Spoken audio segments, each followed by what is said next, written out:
All right, ladies and gentlemen of D-Class personnel, go ahead and sit down. For those of you who don't know me, my name is Commander, and I'm going to be briefing you on the SCP you're about to go study, so pay attention. What we're looking at today, SCP-923, Object Class Safe. Special Containment Procedures, none. SCP-923 is currently in orbit at an altitude of kilometers. This, combined with its automated defenses, makes retrieval impossible. SCP-923 reports that it has no control over its defense mechanisms. As such, it cannot be contained in the traditional sense.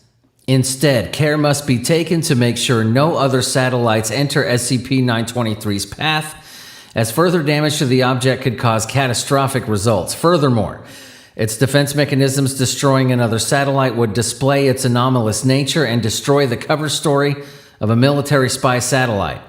Since the object ignores all queries and instructions that lack O5 level authorization, termination of the object has been suspended until it becomes unusable. Description: SCP-923 is a satellite that includes a large parabolic dish constructed of unknown alloys. The object is also equipped with a reactor, which satisfies the power needs of its firing mechanism. It is unclear how SCP-923 generates the effects of firing on a target, but tests have shown that subjects placed between SCP-923 and its target are unaffected. Much of the information about SCP-923 has been gathered from SCP-923 itself. The object reports that it was constructed by the Foundation at Site, which was planned to be constructed in but canceled due to logistical concerns. SCP-923 is not to be informed of this under any circumstances. The object is semi-sentient and capable of basic deductions, but appears to use this ability solely for information queries. SCP-923 first came to the Foundation's knowledge on when it started reporting back successful termination messages from various points around the globe on the O5 Secured Information Relay System. These reports continued over the course of hours, totaling 57 terminations around the globe at intensities between and 55 of these deaths have been confirmed since the original incident. To access the list of terminated individuals, this is in document 923-0014-Kilo. The Foundation has been unable to determine how SCP-923 gained access to the O5 Secured Information Relay System.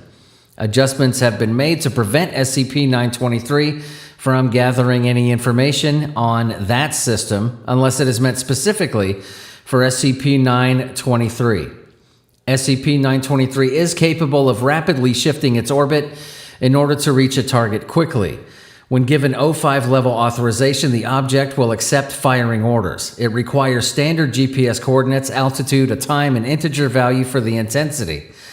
An experiment log for determining what the numbers mean has been included. Special permission has been granted to keep some D-Class personnel alive beyond the normal expiration date for the purpose of study. Intensity, 10. Response: error reported by SCP-923 stating that it was incapable of firing at an intensity lower than 23. Intensity, 25. Response: subjects reported hearing voices, interacting with people not present, overwhelming paranoia, compulsions to harm others, and terror. Interviews with affected subjects reported strong feelings of being watched, though they were unable to elaborate further. Time until recovery, 15 to 19 days. Note from Dr. In order to better examine the phenomena caused by SCP-923, several recording devices were placed next to the target. Intensity, 35. Response: similar to Intensity 25, but with the subjects also reported compulsions to harm themselves, constant suicidal thoughts. Researchers within 10 meters of the target reported having panic attacks. Time until recovery, 6 to 8 months. Video and data feeds. All visual and audio feeds were lost during the test fire, and several recording devices seem to have been shifted up to 10 centimeters from their initial placement. One device seemed to have been adhered strongly to the floor during testing. Recovered video feeds show heavy damage consistent with data expunged. Audio feeds record nothing out of the ordinary, but when presented to affected researchers or subjects, Feeling of dread or suicidal thoughts return. Furthermore, affected subjects also claim that the audio feed matches the voices heard and become increasingly agitated when told the feed contains random static. Note from Dr. It looks like this thing actually has a blast effect to it. It's not just a laser of madness. The audio and video feed disruptions are particularly interesting. From now on, researchers are to observe remotely and D-class personnel are to be secured so they can't harm themselves. We need them alive for study. Intensity, 50. Response, identical to the above test. Time until recovery. Subjects have not recovered. Restrained subjects somehow caused self-injury, as tears and cuts were found in their skin despite still being in full-body restraints. Observers did not see anyone else enter or leave the testing area, nor did they see the D-class test subjects escape their bonds. How they managed to injure themselves is still unknown. Video and data feeds, identical to the above test, though the displacement was more pronounced. Additional note, researchers recovering the D-class personnel reported extreme discomfort when within the test area and that it felt wrong, but could provide no further details.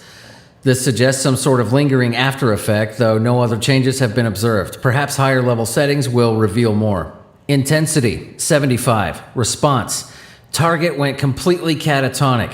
A number of D-class personnel within 15 meters of the target were able to break free of their restraints and proceeded to kill all D-class personnel they could see by data expunged with their teeth before eventually turned on each other. Subjects up to 50 meters away reported panic attacks lasting up to 1 hour. All D-class personnel showed lacerations along their legs and arms, the cause of which is unknown. No bladed weapons were recovered and wounds do not match damage caused by teeth or fingernails. Video and data feeds, as above. Some devices were missing after the test. Video and data feeds caused extreme distress in those who had experienced the panic attacks. Additional note, as before, researchers entering the area reported extreme discomfort, with a few experiencing mild panic attacks while surveying the landscape, and reported hearing whispers and voices, movement in the corners of their vision, other symptoms. These symptoms were markedly similar to those of an intensity 25 blast, but much more muted.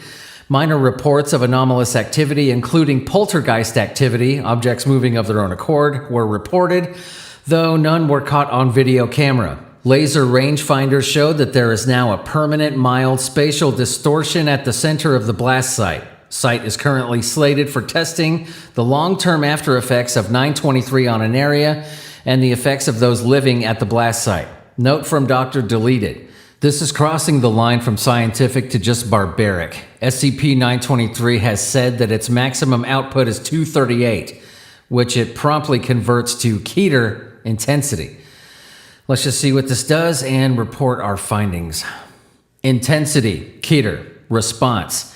It is strongly advised that this intensity is never to be used again. In addition to causing permanent psychosis in all subjects in a 2-kilometer radius around the target, surveillance equipment at the epicenter observed the materialization of data expunged, which dissipated after minutes. The site, located at is now designated as SCP-923-02 due to the permanent effects to the landscape and at the surrounding epicenter. It is to be quarantined with standard containment procedures. Subjects attempting to reach the epicenter experience greater and greater feelings of panic, beginning at a distance of meters, eventually resulting in psychosis similar to the lower intensity tests. Post-incident investigation of the site has revealed spatial and temporal disturbances consistent with data expunged. Due to data expunged and the damage done to Ground Zero, SCP-923 is currently undergoing O5 review for its potential to cause an XK class event.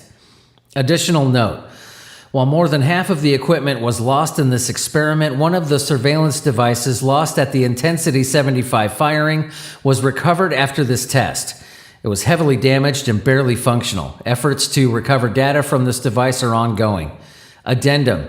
Firing SCP-923 causes some internal damage, resulting in the minimum intensity it can fire at increasing. SCP-923's internal diagnostics report that it can no longer fire at an intensity below 66. It is strongly recommended that the object not be used for anything that it isn't absolutely required for. All right, ladies and gentlemen, that was SCP-923, dismissed.